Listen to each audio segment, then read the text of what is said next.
Good evening, dear student. I am Dr. Satish Rajput. Today's topic is voice. There is two types of voice in English grammar. First is active voice. Second is passive voice.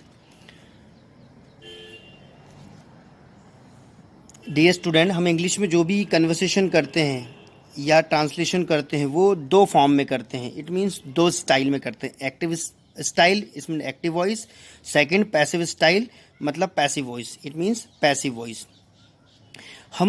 हमने जो आज तक जो भी tenses पढ़े हुए हैं वो सब एक्टिव वॉइस होते हैं. Ram goes to school, she is singing a song. This is the active style. It is active voice. It means active voice. जो हमने टेंसेस पढ़े हुए वो एक्टिव वॉइस होते हैं.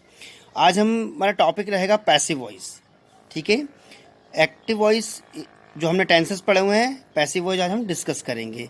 एक्टिव और पैसिव वॉइस डिस्कस करने से पहले स्टूडेंट हम लोग दो टाइप्स की वर्ब देखेंगे पहले, क्योंकि उसका बहुत इंपॉर्टेंस होता है इसमें. फर्स्ट होता है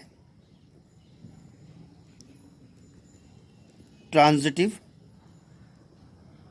वर्ब. सेकंड होता है इंट्रांजिटिव वर्ब. जो एक्टिव वॉइस होता है स्टूडेंट वो इन दोनों वर्बों का बनता है.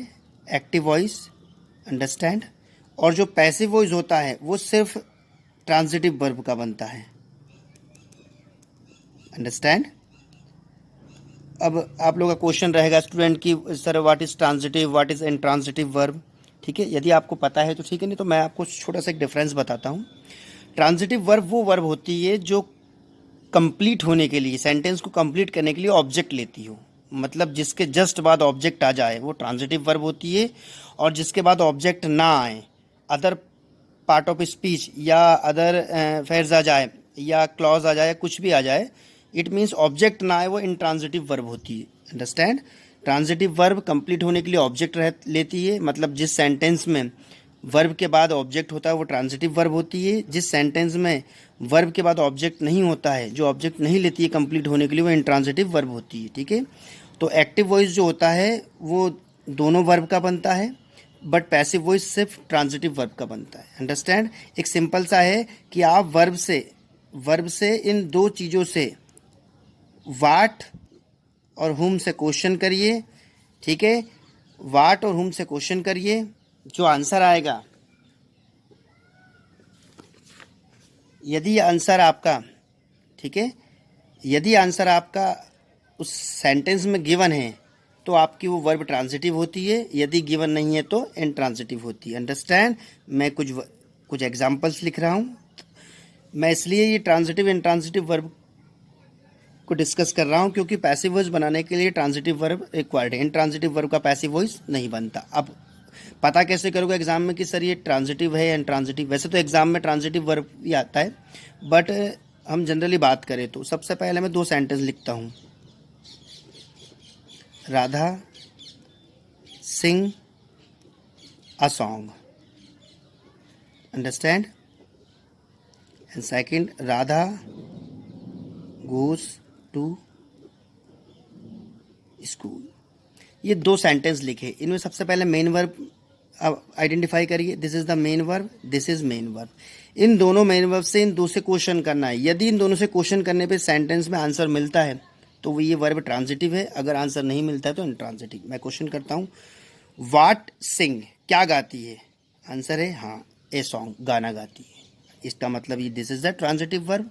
Understand. Radha goes to school.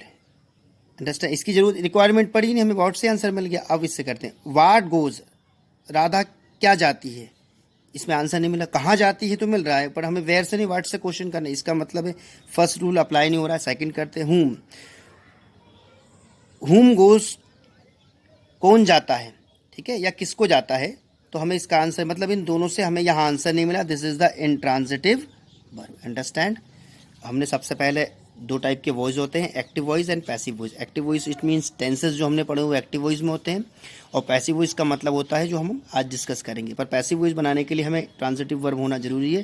Transitive verb को आइडेंटिफाई करने के लिए हम इन दोनों से क्वेश्चन करेंगे। यदि इन दोनों से क्वेश्चन करने पर उस सेंटेंस में आंसर मिलता है वर्ब के बाद, जस्ट बाद, और सेकंड मैंने बताया अभी कि देखिए ये सिंग ऑब्जेक्ट ले रही है कंप्लीट होने के लिए, but this is not object, ठीक है, ये ऑब्जेक्ट नहीं है, ठीक है, अंडरस्टैंड, ये फ्रेज है, ठीक है, फ्रेज है ये, बट ऑब्जेक्ट नहीं है, इसीलिए ये कंप्लीट होने के लिए ऑब्जेक्ट नहीं चाहिए। अगर आप यहाँ ही गोज़ भी लिख दोगे तब भी आंसर हो जाएगा, वहाँ जाता है, बट यहाँ Radha sings, what sings, object चाहिए अ सॉन्ग, अंडरस्टैंड। अब हम इसके रूल्स देखेंगे, कैसे इसको बनाना है, इसके रूल्स देखेंगे।